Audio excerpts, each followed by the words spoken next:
Hi, everybody. Welcome to the Journey Back with Tiffany Hunt. Um, Tonight, as you can see by the title, we are going to be discussing a very hot topic, love. And it's quite interesting that I'm posting this on Valentine's because, in actuality, I've been thinking about this topic for a while, but it just happens to be Valentine's Day for those that are celebrating. Wish you happy Valentine's Day today. Happy Love Day. I hope that you are feeling, experiencing, and sharing love the other 364 days of the year, and not just on this day that the calendar is telling you that you need to be expressive with your love. I hope you're expressive with your love more often than not. Um, I wanted to, like I said, discuss love tonight. And I see my sis down at the bottom saying hello, and I'm still trying to figure this out to tell her hello as well. I don't know how to do it yet, guys. I'm trying to figure it out. Um, but nevertheless, I want to talk about love today, and I looked up the meaning of love, like what the definition is. And it said to have strong affection for somebody or to have strong care for someone. And in my opinion, um, love is very subjective and can be many things. Again, if I didn't say it at the beginning, welcome to the Journey Back with Tiffany Hunt. And oh, she told me I don't have to type. Okay, great. I'm glad I don't have to type. I can just say hello. I'm still learning this technology stuff, guys, so please be patient with me. Thank you guys for your patience and your love and your support and your sharing and your comments. I am reading all the comments. I am responding as quickly as I can to the comments. And again, I thank you for all your love and support. Um, but as I was saying, I wanted to discuss love and how subjective it is, because some people learned growing up that love is control. Some people learned that somebody only loves you if they buy you something. Some people learn from their environment that love was being punched in the face, being slapped. Oh, he doesn't love me unless he curses me out or unless he is abusive towards me or she is abusive towards me. And so I think it's very, very important that we define what love is for us. What does love look like for you? What does loving yourself look like for you? Does that mean that you take an extra 20 minutes, to take care of yourself at night once everybody else has gone to bed? Does that mean that um, you don't accept bad behavior or somebody speaking to you in a disrespectful manner? You set healthy boundaries with people so that you don't put yourself in a compromising position. What does love look like for you? And if love looks unhealthy because of your childhood surroundings or even some of your adult experiences, it's important that you redefine what love is. And I have learned through being married 12 years as of December and together for 13 years that love is just not enough. It takes more to sustain relationships than love, and I've learned through watching other people and doing my research and listening to elders and those that know more than me and have experienced other things that I haven't, that having partnership, having reciprocity, having mutual respect is more important than love. But again, I want to go back to love and what it looks like and how it feels and how your feelings can be so fickle and you basing your relationship with another person, even yourself, on something that can go so back and forth. Like you can say you love somebody one minute and want to choke them out the next minute. I mean, that's just the truth of how you might feel. That's just the truth of how it might show up.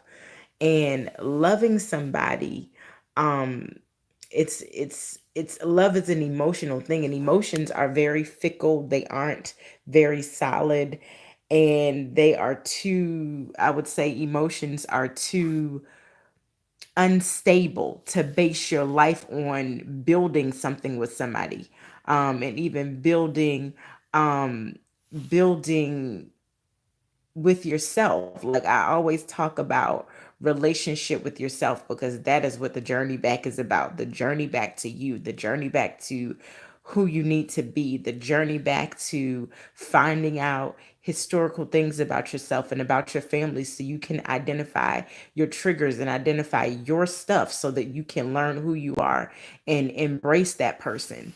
And I think loving on yourself is important, but loving on yourself in a way that's constructive, because sometimes we love to us has to be, oh, you doing everything that I say, when I say it, how I say it, and how I think you should do it.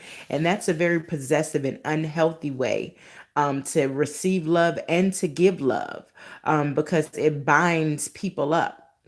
And we have these ideals of what love should look like, but what love should look like and what kind of love and experience with love that you have, even in exchanging with other people, is different for each individual. Like for some people I know that are in the Christian realm, they've heard of the book about the love languages. Some people, in order to feel love, they need to hear words of affirmation. They need that affirming. They don't feel loved unless somebody is verbally expressing that to them. Okay, other people need to be touched and felt all the time, or I hope not groped all the time, but it's some people that like to be groped all the time or like to be felt up all the time. And then there's other people where there's it's acts of service, where if somebody is cleaning up or serving them or doing something for them in an outward manner all the time, that's enough for them. And then there are other people. Let me see. I'm trying to get to all five love languages. I think I covered acts of service. I covered words of affirmation. I covered physical touch. Some people's is gifts. In order for them to feel love, they need a gift all the time, or they need you, to do little small gifts. And it may not be that they need you to spend $1 billion on the gifts, but they need to feel like you put some thought into the gift that you purchased. And I'm trying to think of the last love language. Quality time. Thank you, sis. Yes, for me, as I've gotten older, at the beginning of my marriage, I think words of affirmation was really my top, and I still enjoy having a conversation. I don't know if I need as much affirmation as I used to, but I think quality time is more important to me now than it used to be. And your love language will change as you get older.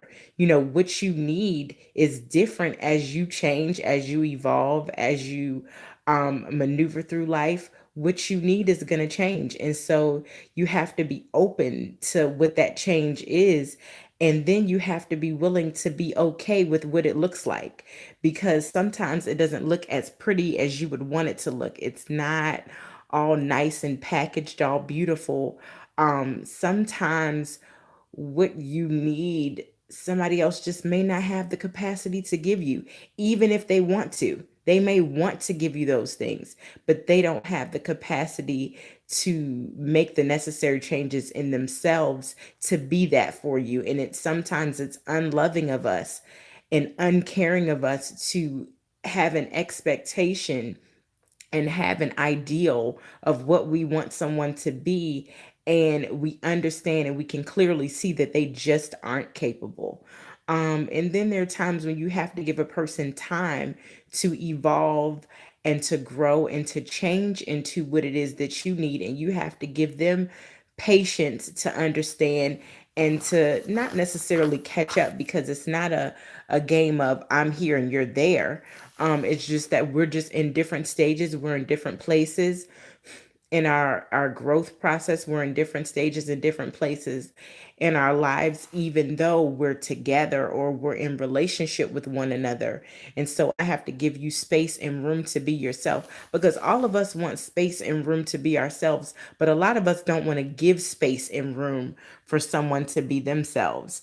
And I think, and I've said it, I'm sure, in other videos, for me, what I've learned is the more I embrace myself, the more I um, accept some of the things about myself that I'm not necessarily in love with, understanding that life is not a destination, it is a journey.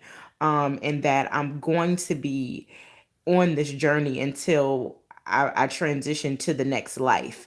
And so having the understanding that, okay, it's important for me to enjoy the process as much as some of the destinations and places and stops on the way that I want to get to. And a lot of us are so focused on the stop till we spend the journey being miserable and frustrated and irritated with ourselves. And we reflect, and we also mirror those things to other people in our lives. We don't have patience with them because we don't have patience with ourselves. We don't love on them properly because we don't properly love ourselves. We don't properly give ourselves the emotional and mental support. We don't properly give ourselves the space in the room to grow and to be human. I was listening to a interview with a Jan Levan Zant. I can't remember. I think, yeah, it was the Breakfast Club, and Angela was asking her, how do you deal with listening to all of people's heavy stuff and heavy situations and problems and circumstances and all that, and she was like, who said it had to be heavy? It's human. And a lot of times we have been dehumanized, and so we dehumanize each other.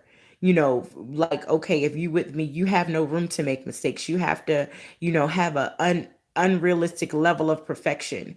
And that's because a lot of us, our vision of what love is, especially romantic love anyway, is something that we didn't see on TV. Now, TV is a fabricated story.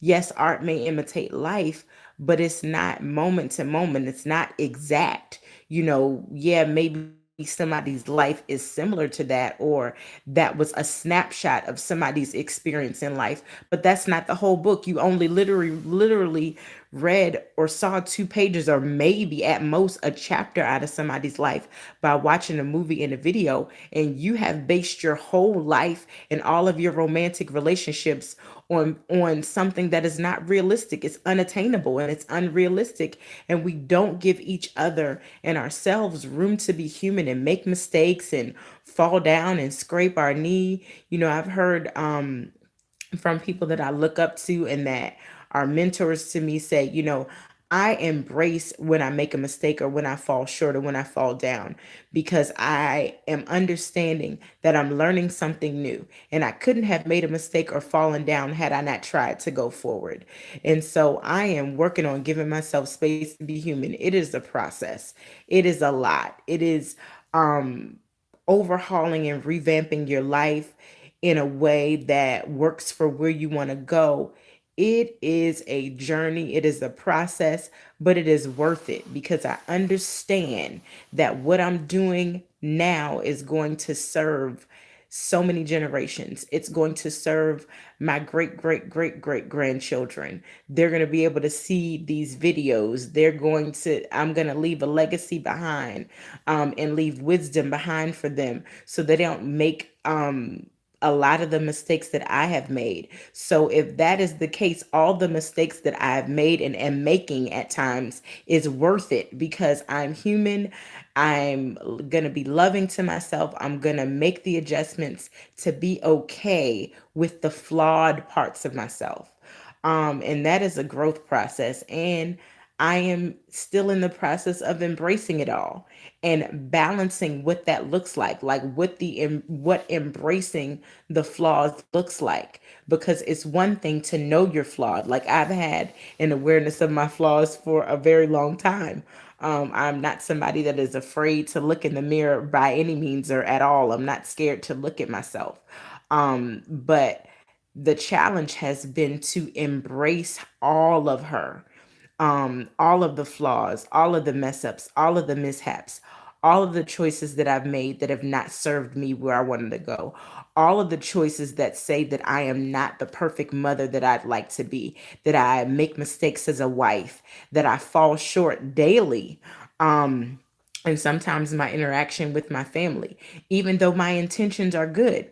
Lots of us have very, very good intentions when it comes, and we're well intentioned when it comes to our interactions with others and even in our interactions with ourselves. But we don't handle ourselves with care. And then it makes it more difficult for us to handle other people with care, or we'll handle other people with care and not handle ourselves with care. We handle ourselves haphazardly, and then we build resentments because we have handled somebody else with care. We have been nice to other people. We have been warm and loving and loved on them, but we have neglected ourselves. We have rushed our own care. We've rushed our self care. We have neglected it. We have not even put it on our list of things to do. And so then we have resentments and frustrations. And sometimes that comes up and it comes out in unhealthy, and it comes out at the wrong time, rather than you dealing with your stuff and dealing with yourself, saying that, okay, the way I've been doing this is not working. It is not okay. And I'm going to give myself room to make this change. I'm going to give myself space to make these adjustments. And I'm going to, most of all, give myself time. I have been doing this same thing for the last 20 years, the last 25 years, the last 10 years, the last 15 years. And now I am addicted to it. Now it is a habit for me. It's been ingrained in how I move and how I do. And so I am going to research. I'm going to reach out to obtain some new tools and some things that I can use to apply and to modify the way that I be, because the way that I be is not good. The way that I be is unhealthy. The way that I be is not in accordance or in alignment with why I came here. And it causes me to work against who I naturally am. It causes me to be a genetically modified organism and not be real with myself and not be real with others, because I just don't want to do the work to do that. And sometimes even being able to admit the humanity and see the humanity in yourself and in others is a step forward. Some people can take that step and say, oh, I see myself, I see that I need to work on this, and that's the only step that they're going to take. And then there's other people that's like, okay, well, I see that I need to work in this area, and so I'm going to work my due diligence, and I'm going to keep trying, even if I keep falling, even if I keep having mishaps, even if I keep messing up, even if I keep falling short. I'm going to just keep falling forward. I'm going to keep falling, pushing myself and pressing my way towards where I want to be and where I want to go. And whatever mistakes I have to make, whatever shortfalls I have to have. And for me personally, just being honest, even this YouTube channel and the weekly videos, doing a weekly video is not the challenge for me, guys. It is having a commitment to a time and a day, and life happening to me during the days that I've committed to you guys, and not being able to show up like I want to in a specific time, and going through all the mental and emotional acrobatics about what I didn't get done and how I didn't get it done. And just being honest and transparent in my life, I am adjusting to being a mom of two. And a lot of people are like, when you go from one kid to two kids, that's when the challenge is. That's where the challenges lie. They say going from two to three is a breeze because you have made the adjustment. And just being personal in my own stuff, I didn't get the opportunity to set some things up in my house and like I wanted to before my son, because I was on bed rest with him. And so I had some challenges in my body because I didn't take care of my body, and I was not in the space where I should have been before I became pregnant. Gratefully, I didn't have major complications or anything like that with having him. But those were the challenges because I refused to do, even though I didn't refuse in word. Like sometimes we don't refuse in word, we refuse in deed. um and what I mean by that is the doctor told me, after I had my daughter, and she was a preemie, that I needed to lose some weight. And because I didn't make it a priority, or I yo-yo back and forth and made, similar mistakes that I previously made and made similar choices, I got the same outcome that I had previously gotten. And so I got pregnant with my son, and I gained, of course, gained weight in pregnancy. That's just a part of the process. And I had some challenges, and I already knew that there were some things that I was going to have to do the second pregnancy that I didn't do the first pregnancy because of the weight. And I'm not saying that the only reasons that I had challenges with my son was because of the weight. There can probably be some other things, other hormonal things going on, that caused me to be put on bed rest so that I wouldn't have him early, like I had my daughter early. And so I refused in my action, and some of us we refuse in our actions to those that we care about. Like, I wasn't loving to myself and to my children, um, because I didn't take care of my body. I didn't make proper choices. And even now, making adjustments and making better choices, it is a process. 1 or 2 days, I'll make great choices, and then there are days when I go all the way off the wagon and I make bad choices. But I'm going to keep pushing myself forward until I reach the goal. I am not going to give up on myself. And that is what I encourage all of you to do that are watching me. Don't give up. Keep pushing, keep moving forward. Even if you have to take um, half of a step, it's better to take half of a step forward than 2 or 3 steps back, or no steps forward at all, to stay stagnant, because stagnant water stinks. And it's important that you press forward. And when you're trying to maneuver and make adjustments and changes in more than one area at one time, it is a delicate juggling act, and you're going to drop some balls. I'm just telling you, just give yourself space and room to drop the ball a couple of times, to make mistakes, to do things a little bit haphazard. Like, I'm a creative, period. I am a creative, I am a creator. And so I am not someone that you can set a clock by. I am not somebody that does the exact same routine um, every day the exact same way. And there's some people that are diligent and disciplined that way. And while I understand and embrace um, learning and growing to be more disciplined, I don't know that I will ever be that rigid. Just saying that about myself. I do want to be more disciplined than I am, because I understand discipline is equivalent to success. Once you can discipline yourself, once you can minimize those impulses that are causing you to go in the wrong direction, once you can delay gratification, things will get better. And so I understand those are cornerstones for success. And so I embrace those things. But what I'm understanding about myself is that I don't know that I'll ever be rigid enough where, oh, at 7 o'clock, this is what I'm doing. 7 a.m., I'm doing this. At 7:05, I'm doing that. And you can set a clock by me. Like, that's not how my life is going to work. But my life is going to work, and it is working for me. I do see growth, I do see adjustments, and I'm continuing in that vein, and I'm giving myself space to be human and to make mistakes and to not always get it right.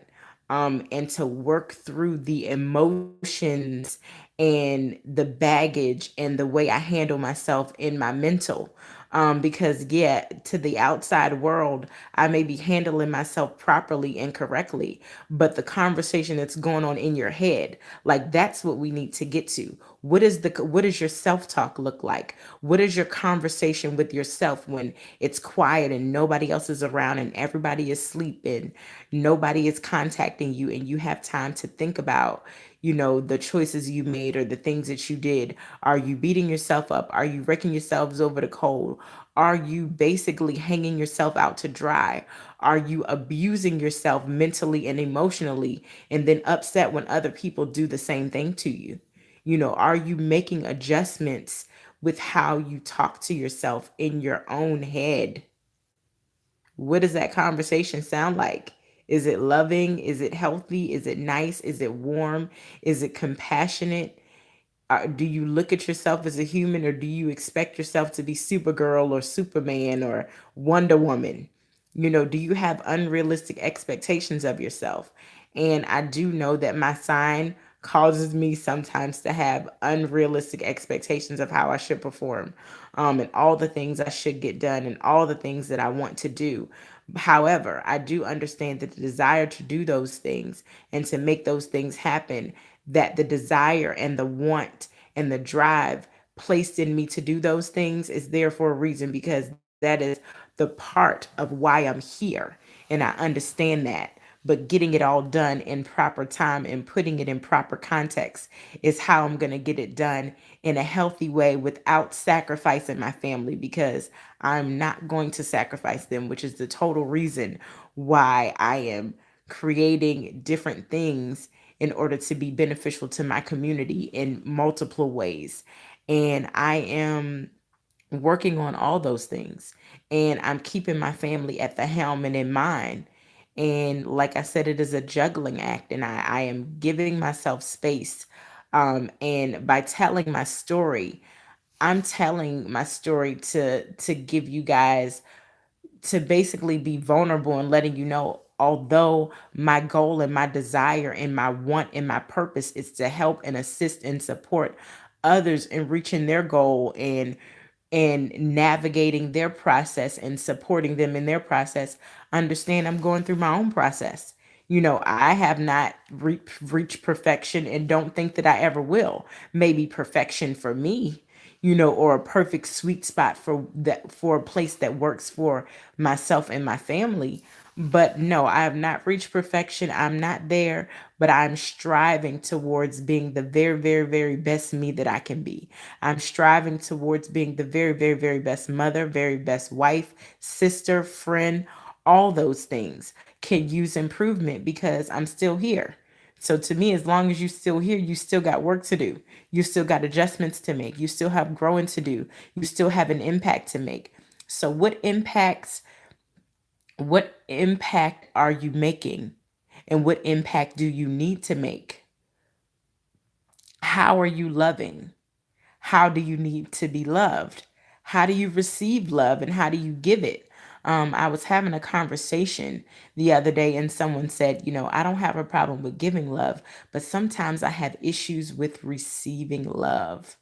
How many of us have issues with receiving love because we feel like, ooh, is there going to be something else on the other side of that?